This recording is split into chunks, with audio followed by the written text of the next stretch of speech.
He's the candidate that corporate-owned press and mainstream two-party system love to hate. As the other GOP candidates have dropped like flies, Ron Paul's still in it for the long haul. Even though he suspended his campaigning in states where primaries haven't been held, he's still going full force to the convention and continues to pick up delegates along the way. So what is going to happen at the convention, and where is it all going to go from there? For more on Ron Paul's strategy, I was joined earlier by Brian Doherty, senior editor at Reason.com and author of the book, Ron Paul Revolution.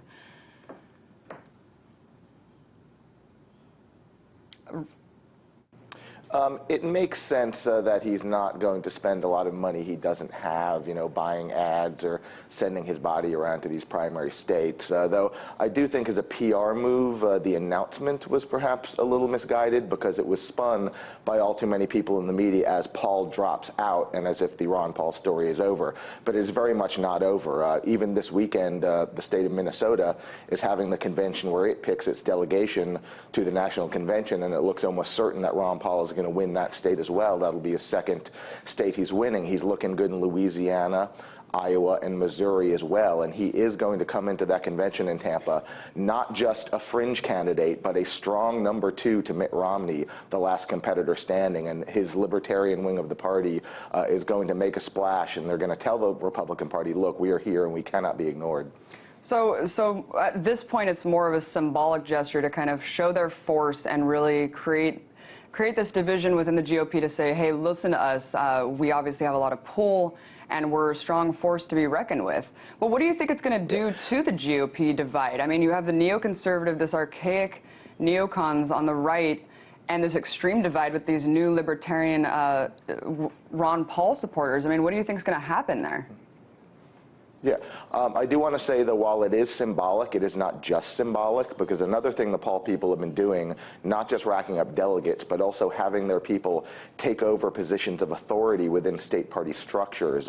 Iowa and Alaska now, their state chairmen are both strong Ron Paul people. So the Ron Paul people are going to be the people doing the sort of low-level work of a party apparatus, and that's going to be very important to the kind of candidates the party puts forward, the kind of candidates they support. How important this is going to be really depends, obviously, on whether Romney wins or not. If Romney is the nominee and he loses, and we can see that one of the reasons he lost is that he was not able to keep the votes and the enthusiasm of the Paul people, that's going to anger the Republican Party in the short term, but I do think it will scare them straight about the notion that we need to put forward, the party needs to put forward candidates that are serious about cutting spending, that don't defend bailouts, that actually have consistent small government records, and Ron Paul was the only one in the race who did. Brian, in 2008, my brother and a lot of other people I know voted for Ron Paul in the primaries, and they were really disappointed when he didn't go for it and run independent. And I know that you said he doesn't have a lot of money to spend, and that might be the reason why he kind of made this decision. But do you think that he would possibly run third party or independent this time? I mean, it is his last hurrah. I will say what Dr. Paul always says, which is that he doesn't plan on it. Of course, he also never says absolutely 100% I won't do it. The legal deadlines to do that are getting very close. Every state is different, but basically through the summer, if you haven't done the work to get your name on the ballot, you can't really do an independent run. I don't expect him to do it because his campaign has clearly made the decision that, hey, we're doing well enough within the Republican Party. The Republican Party is one of the major vehicles of power in this country. Let's try to move ahead and influence that party, because third-party runs never actually do well in the country. I mean, those are purely symbolic moves, and the Paul campaign feels that they are making headway in the Republican Party, and it's not worth ruining all that progress by a failed third party. But what about all his supporters? I mean, it's really Ron Paul or die for them. I mean, this has been going on since 2008, and they've donated millions of dollars to his campaign, and the money bombs he's been doing have garnered so much money. Do you think that's kind of taking the money and running? No, not at all. I mean, he spent the money. The campaign, he ran a campaign. The campaign is down to around $1 million.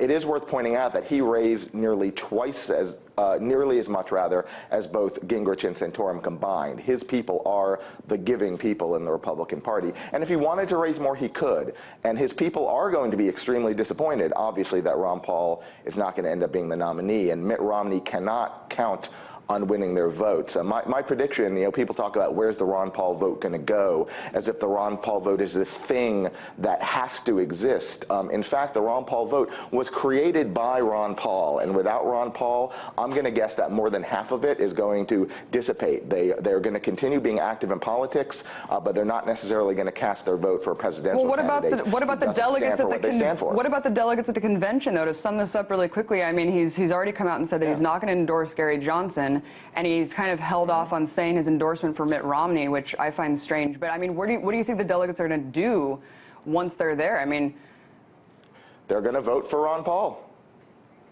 All right. They're going to vote for Ron Paul. That's what they're there to do. I think it is extremely unlikely that Paul will endorse Romney. To do so would dissipate the goodwill of his fans in a really dangerous way. It'd be a very foolish move for Paul to do that. Well, it's an exciting time for the GOP, and really to see where this is going.